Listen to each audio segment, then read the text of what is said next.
मुझे कल एक ऐसी घटना हुई, उसके बाद मुझे लगा कि मुझे थोड़ा सा आपके साथ डिस्कस करना चाहिए अभी जो मुद्दा चल रहा है कश्मीर वाला। वो ये समझने के लिए कि एक सिविल सर्वेंट होने के नाते आपकी भविष्य में क्या जिम्मेदारी होगी, और इसी पर्सपेक्टिव से आपको परीक्षा में अपनी बात कहनी भी चाहिए, है ना। ये बात सिर्फ परीक्षा की नहीं है, जीवन की भी है। कल को आप एक जिला संभालेंगे, राज्य संभालेंगे, देश संभालेंगे, और देश संभालते हुए आपके हाथ से छोटी सी गलती हो गई तो बहुत भारी पड़ेगा पूरे देश को। इसलिए हमारा होश दुरुस्त रहे, जोश कंट्रोल में रहे, दिमाग ठीक से काम करता हो, ये बहुत जरूरी है। ये मुझे कल क्यों लगा, कल मैं जब क्लास से गया तो मुझे एक ऐसा बच्चा मिला जो हमारे ऑफिस में काम करता, बहुत नजदीक है, और वो बहुत ही बिलबिलाया हुआ था, बहुत नाराज था। तो मैंने उससे पूछा क्या हुआ, क्यों नाराज हो। बोला मेरा खून खौल रहा है। मैंने ठीक है भाई, जैसी घटना हुई है खून तो खोलना लाजमी है, किसी का भी खोलना चाहिए, लेकिन तुम्हें क्या लग रहा है। बोला मेरा मन कर रहा है कि आग लगा दूं। मैंने ठीक है, गुस्सा आना स्वाभाविक है। बोला आज मैं कहीं से आ रहा था, रास्ते में मेरे पड़ोस में, जब मैं बस वस में था कहीं, मेरे साथ में एक मुस्लिम व्यक्ति बैठा हुआ था। एक सेकंड को मुझे लगा कि हमला कर दूं उसके ऊपर, लेकिन मैंने खुद को रोक लिया। और पर मैं बहुत बदहवासी की हालत में, मैं समझ नहीं पा रहा क्या करूं, क्योंकि मैं झेल नहीं पा रहा हूं कि ये क्या हुआ है। चुन चुन के हिंदुओं को मारा गया है, कैसे स्वीकार करूं। अब ये मनहस्थिति ऐसा नहीं कि उसी की है, बहुत लोगों की है। आपके परिवारों में बहुत लोगों की होगी, आप में से भी कुछ की होगी जो यहाँ पे शायद कह नहीं रहे होंगे, लेकिन मन में तो सब बातें आती होंगी। ऐसे माहौल में एक सिविल सेवक की जिम्मेदारी क्या बनती है, हमें ये समझना है। और आप जब कल को निबंध लिखें, इंटरव्यू में जाएं, बात करें वहां पर, आपका नजरिया कैसा दिखना चाहिए, ये भी तो महत्वपूर्ण बात है ना, गौण बात थोड़ा ना।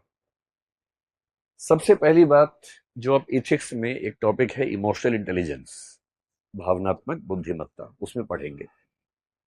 जब भी कोई आपको उकसा रहा हो, नंबर वन, उकसावे में नहीं आना है। इमोशंस में बह के फैसला नहीं करना है। कोई भी ऐसा फैसला जिसके दूरगामी परिणाम है, वो इमोशन से बह के नहीं करना है। थोड़ा सा वहां से हट के, न्यूट्रल होके, सोच के समझ के फिर करना है।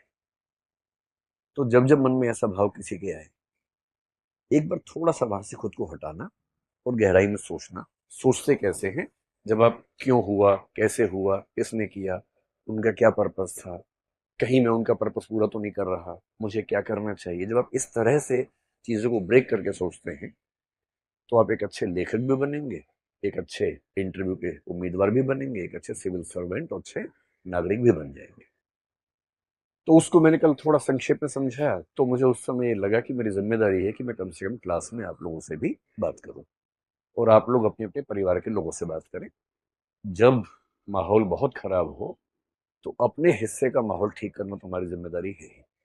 हर व्यक्ति तक तो हम नहीं पहुंच सकते, पर जहां तक पहुंच सकते हैं वहां तक कम से कम माहौल को ठीक करना, समझना, समझाना बहुत जरूरी चीज है। जब भी ऐसा हो तो पहले सोच के देखिए कि कौन है जिसने ये किया होगा।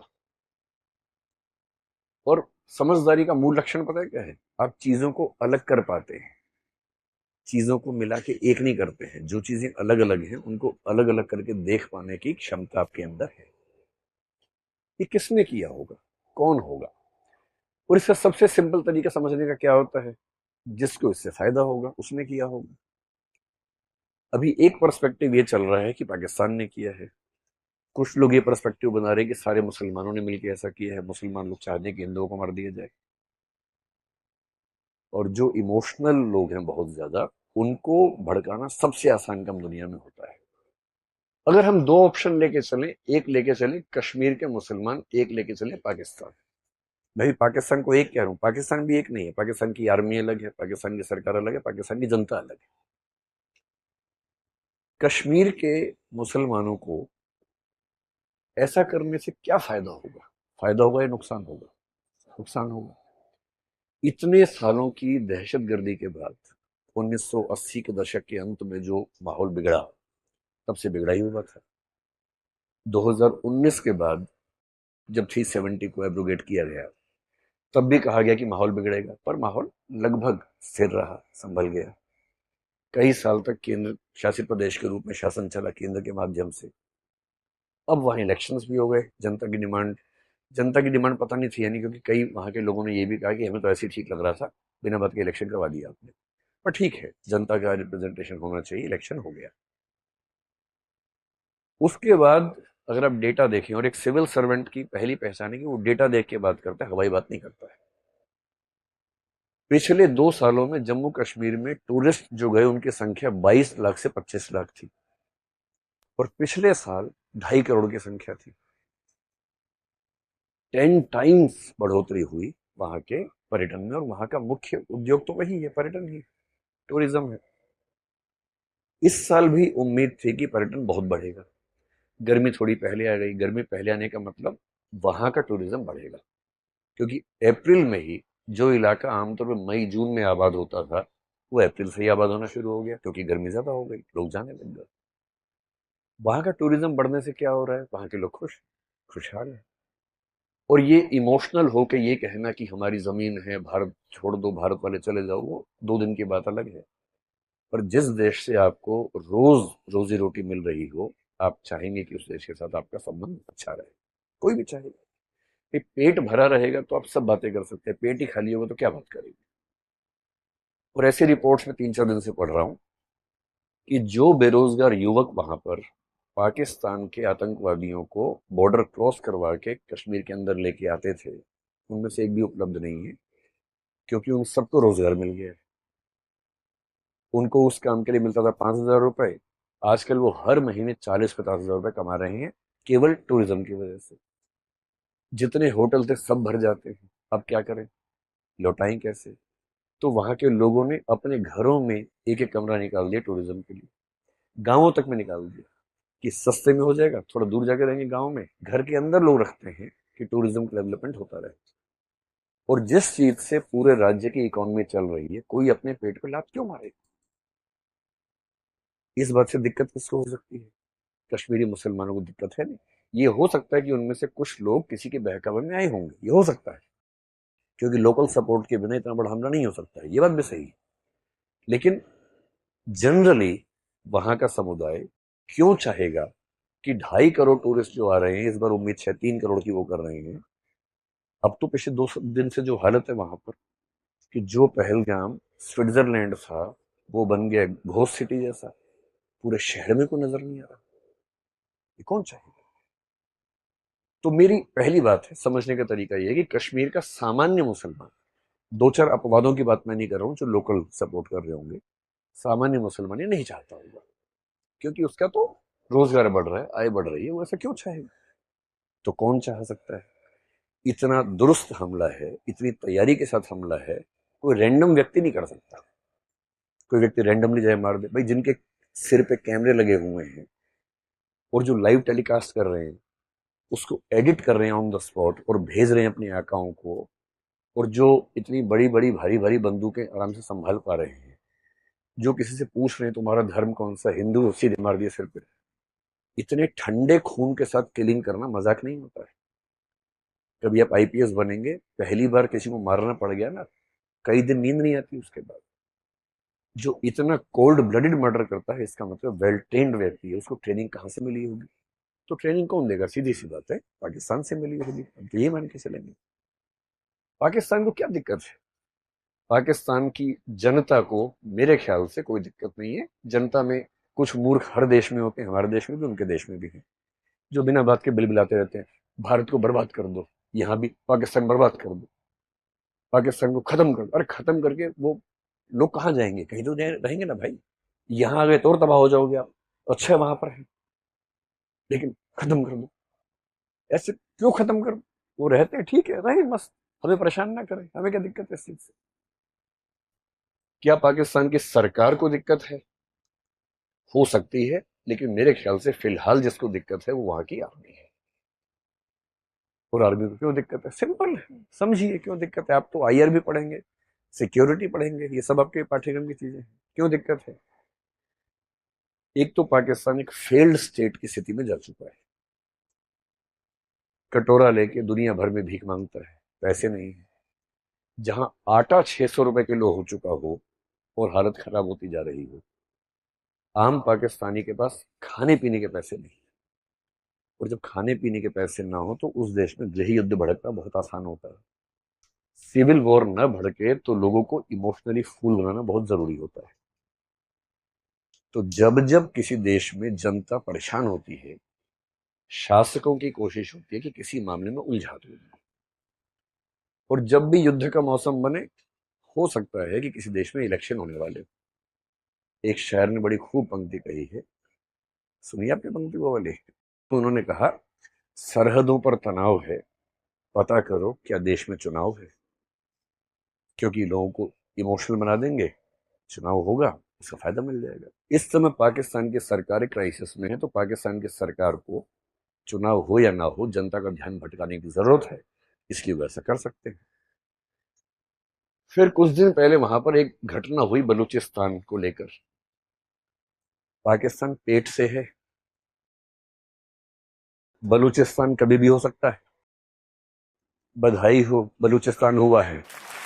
ये खबर ये बात बात ताली बजाने की नहीं है, रियल सिचुएशन ऐसी वहां पर इस समय चल रही है।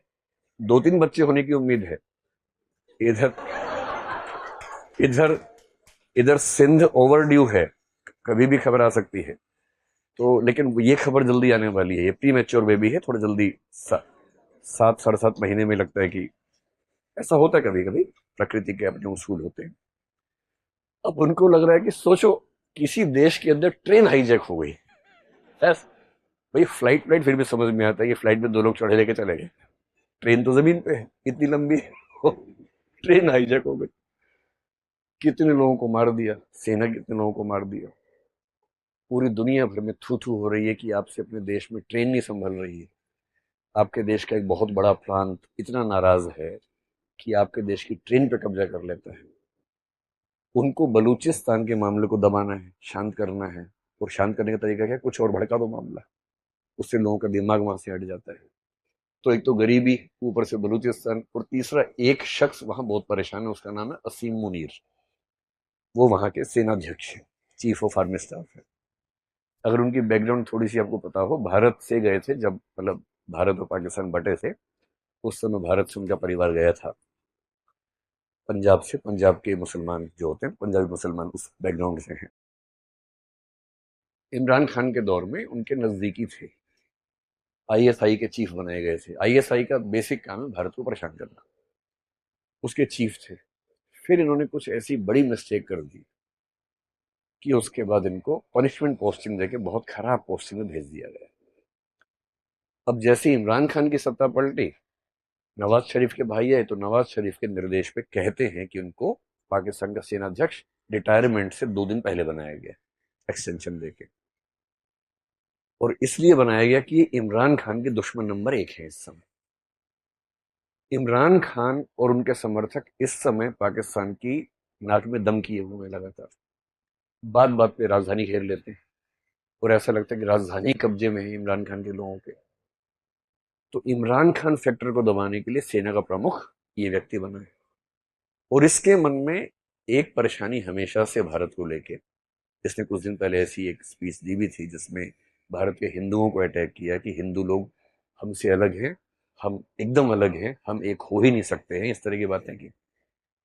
जो एक हिंट अपने आप में था कि कुछ तो पक रहा है।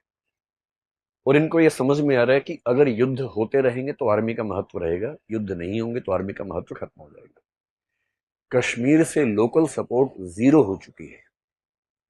और धर्म का मुद्दा कि धर्म के नाम पे राज्य अलग होगा, देश अलग होगा, लोग नहीं करना चाह रहे। लोग शांत हैं, उनको रोजी रोटी मिल रही है, उनकी लोकप्रिय सरकार का इलेक्शन भी वहां पर हो चुका है। तो लोग क्यों आंदोलन करेंगे, क्यों क्रांति करेंगे भाई? और इसलिए आप पहली बार देखेंगे इस हादसे के बाद कश्मीर के मुसलमानों ने बहुत सारे मोर्चे खोल के विरोध किया। दिल्ली के जामा मस्जिद के शाही इमाम ने विरोध किया। और जो ऐसी पार्टियां भारत में जिनको लेकर लोग कहते हैं कि वो एकदम प्रो मुसलमान है, एंटी हिंदू है, वो वैसी साहब हो, खुल के समर्थन किया भारत सरकार का कि हम देश के साथ हैं। देश का हर मुसलमान संगठन इस समय खुल के वोकली देश के साथ खड़ा हुआ है। ये वो बार बार कह रहे हैं तो उनको कहना जरूरी भी है, उन पर शक है, उनका कहना लाजमी है और कह भी रहे हैं, खुल के कह रहे हैं। इतना होने के बाद भी यदि हम आपस में नफरतें बढ़ा लेंगे तो इसका मतलब हमसे बड़ा कोई मूर्ख नहीं। उनकी साजिश ये है कि ऐसी कुछ घटनाएं कर दो कि कश्मीर के अंदर फिर से हिंदू मुसलमान इतना हो जाए कि कश्मीर की जो डेवलपमेंट थी, जो कश्मीर के लोग हिंदुस्तान का हिस्सा मन से बन रहे थे, वो ना बन पाए। फिर पटरी से उतर जाए सारा प्रोसेस, जो इतनी मुश्किल से पटरी पे आया है, सारा उतर जाए पटरी से। हमारे देश की देखिए सबसे खूबसूरत बात क्या है, कहते हैं कि भारत में भी इस समय सांप्रदायिकता ज्यादा है। मैं खुद इस बात से सहमत हूं कि हाँ, इस समय माहौल में पहले की तुलना में थोड़ा सा दबाव ज्यादा रहता है। पर एक बात पे जो गर्व करना चाहिए वो ये है, आप इमेजिन कीजिए कि पाकिस्तान या बांग्लादेश में वहां के माइनॉरिटीज ने वहां की मेजोरिटी के 25 लोगों को मारा होता तो पूरे देश में क्या हाल होता। हमारे देश की सबसे बड़ी उपलब्धि ये है, 3 से 4 दिन इस घटना को हो गए, पूरे देश में एक जगह भी दंगा नहीं हुआ है। किसी देश की मेजोरिटी के 27 लोगों को मारा जाए, 25 लोगों को मारा जाए, बेरहमी से मारा जाए, और पूरे देश में एक भी दंगा फसाद ना हो, इसका मतलब है कि वो देश अपनी मूल प्रकृति में हिंसक नहीं है, मूल प्रकृति में चीजों को समझता है, समझदार है। और सबका गुस्सा कुल मिला के पाकिस्तान को लेके है, न कि भारत के लोगों के बीच की खाई की तरफ है। अब ऐसे मामले में सॉल्यूशन क्या है? अगर कोई आपसे पूछे कि ऐसी स्थिति में अगर आप होते समाधान करने वाले, सॉल्यूशन करने वाले, तो आप क्या करते? अगर हमने कश्मीर का बाइकआउट कर दिया, टूरिज्म खत्म कर दिया, तो जीत हमारी हुई या उनकी हुई? तो उनकी जीत हो गई। इसे सही समाधान क्या है? कश्मीर में जहां जहां टूरिज्म होता है वहां वहां सिक्योरिटी इतनी कायदे से बढ़ाई जाए और टूरिज्म 2.5 करोड़ की जगह बढ़ के 3-4 करोड़ हो जाए, ताकि कश्मीर के जो थोड़े बहुत बच्चे अभी भी दुविधा में हैं, उनकी दुविधा भी स्थायी रूप से खत्म हो। इसलिए कश्मीर का टूरिज्म खत्म करने का मतलब है कि आप उनके शिकार हो गए, आप उनके झांसे में आ गए, आपने वो काम कर दिया जो वो चाह रहे थे। ये नहीं करना है। वो दूसरा क्या चाह रहे हैं कि भारत के मुसलमानों को इनसिक्योरिटी हो जाए, उनको लगे हिंदू ऐसे हैं, हिंदुओं को इनसिक्योरिटी मुसलमानों से हो जाए। जिस मामले में हमारे देश ने एकदम ठीक स्टेप लिया, पिछले 3-4 दिन में एक भी ऐसी घटना नहीं हुई जो चिंता वाली हो, क्योंकि भारत के हिंदू इस बात को समझ रहे हैं कि दुश्मनी अपने परिवार के लोगों से नहीं है, दुश्मनी बाहर के लोगों से है। और सरकार की भूमिका क्या होती है? जॉइंट फैमिली के मुखिया वाली, संयुक्त परिवार। संयुक्त परिवार में कभी शांति नहीं होती है। 4 भाई हैं, चारों के आपस में झगड़े चलते रहते हैं। इसकी पत्नी उसकी पत्नी से नाराज है, इसका पति इसके पति से नाराज है, ज्यादा मैं कमाता हूँ, खाता ज्यादा ये है, ये मोटा हो गया है, मैं पतला हो गया हूँ, ज्यादा रिसोर्सेज मुसलमानों पे खर्च हो रहे हैं, ज्यादा संसाधन हिंदुओं पे खर्च हो रहे हैं। ये सब जॉइंट फैमिली में चलता है, चलता रहेगा। लेकिन कोई जॉइंट फैमिली घर के अंदर के झगड़ों को बाहर लेके नहीं जाती है। और सरकार एकदम सही कर रही है, नहीं लेके जा रही है। सरकार ने सारे स्टेप्स पाकिस्तान के खिलाफ लिए। नदी के मामले पे हमने एक स्टेप लिया। इन स्टेप्स का असर समय के साथ दिखेगा। और अभी आप में से कई लोगों का मन कर रहा होगा कि युद्ध हो ही जाना चाहिए। इस समय जो है ना, वॉर वॉर लाइक सिचुएशन है। एक बात हमेशा ध्यान रखनी है, अगर युद्ध हुआ तो फायदा किसको होगा? सेनाओं को फायदा होगा, विशेष रूप से बाहर की सेना को। भारत की सेना भारत के सिविल एडमिनिस्ट्रेशन के अंडर काम करती है। पाकिस्तान की सेना और आजकल बांग्लादेश की सेना लगभग सिविल एडमिनिस्ट्रेशन की टक्कर में या उससे ऊपर काम कर रही है। उन सेनाओं को मोहलत मिलेगी, उन सेनाओं को फिर से सांस मिलेगी कि हमारा अस्तित्व ठीक चल रहा है। युद्ध होना हमेशा ध्यान रखना है, युद्ध केवल तब करना है जब कोई चारा ना बचे। एथिक्स के पेपर में एक टॉपिक है इंटरनेशनल एथिक्स, उसमें युद्ध एक सब टॉपिक है कि युद्ध अपने आप में कितना नैतिक है, कितना अनैतिक है। उसका एक ही उत्तर है, जब तक युद्ध टल सकता है युद्ध को टालना चाहिए, जब टलना संभव ना हो तो करना चाहिए। साहिर साहब ने एक बड़ी अच्छी नज्म लिखी थी जिसमें उन्होंने कहा जंग तो खुद एक मसला है, जंग क्या मसलों का हल देगी। आज खून और लाशें देगी, कल भूख और एहतियाज देगी। इसलिए ए शरीफ लोगों, जंग टलती रहे तो बेहतर है, हमारे और आपके घरों में शम्मा जलती रहे तो बेहतर है। ये होना चाहिए दिमाग का स्टैंड। लेकिन लेकिन आत्मसम्मान, आत्मरक्षा बहुत जरूरी मसले हैं। और जब ऐसी नौबत आ जाए कि अब कोई रास्ता नहीं बचा है, तब युद्ध करना जरूरी होता है। लेकिन ये क्लियर होना चाहिए कि ऐसी नौबत आ गई है। और बहुत अच्छे अच्छे लोगों ने, एक बहुत अच्छे दार्शनिक हुए थे नीत्शे, एक बहुत अच्छे दार्शनिक हुए थे हेराक्लाइटस, इन सब लोगों ने कहा कि कभी कभी किसी समाज के जिंदा रहने के लिए युद्ध बहुत जरूरी होता है। दिनकर एक कवि हुए कुरुक्षेत्र में, उन्होंने एक बात लिखी, पांडवों और कौरवों के बीच में युद्ध की बात चल रही है और बहुत परेशान है युधिष्ठिर कि युद्ध हमने लड़ा, अच्छा किया कि बुरा किया। युद्ध खत्म हो गया महाभारत में, शांति पर्व महाभारत का अंतिम हिस्सा है। युधिष्ठिर गिल्ट फीलिंग से भरे हैं कि हमने 5 भाइयों के हक के लिए 100 कौरवों की लाशें बिछा दी, लाखों लोग मार दिए, कितना बुरा काम हमने किया। और वो भीष्म पितामह के पास गए हैं कि मैं इस गिल्ट फीलिंग से मरा जा रहा हूं, आप इस पे क्या कहते हैं। भीष्म पितामह ने बहुत लंबी डिस्कशन की, जिसमें एक पॉइंट सेंटर में है कि युद्ध तब तक नहीं करना है जब तक जरूरी ना हो, जरूरी हो जाए तो करना है। और करना है तो युद्ध की नैतिक जिम्मेदारी उसकी नहीं है जिसने आत्मरक्षा में किया है, युद्ध की नैतिक जिम्मेदारी उस पे है जिसने युद्ध पैदा करने की कंडीशंस क्रिएट की है। और तब वो एक पंक्ति कहते हैं, रुग्ण होना चाहता कोई नहीं, रुग्ण मतलब बीमार, रुग्ण होना चाहता कोई नहीं, रोग लेकिन आ गया जब पास हो, तिक्त औषधि के सिवा उपचार क्या, शमित होगा वह नहीं मिष्टान से। अगर रोग पास आ ही गया है तो मिठाई से थोड़ा ना समाधान होगा, कड़वी दवाई खानी ही पड़ेगी, खानी पड़ेगी तो खाएंगे, ऐसा क्या है। इसलिए एक सिविल सर्वेंट का पर्सपेक्टिव क्या है, सबसे पहले समझना है कि इन सिचुएशंस के मूल में क्या है, उनके इरादे क्या हैं।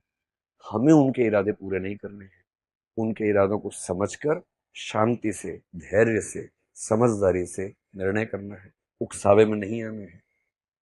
पाकिस्तान की जनता के खिलाफ नहीं सोचना है, जो गलत कर रहे हैं, जो वहां के आतंकवादी हैंडल्स हैं या सेना के लोग हैं, उनके बारे में सोचना है।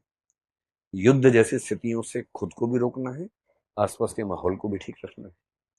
और अगर भविष्य में कभी ऐसी नौबत आ जाए, वैसे तो न्यूक्लियर पावर्स के बीच में युद्ध आमतौर पर नहीं होता है, इंटरनेशनल कम्युनिटी संभालेगी इस चीज को, अगर ऐसा होगा तो आ जाए तो फिर देख लेंगे ऐसा भी क्या है।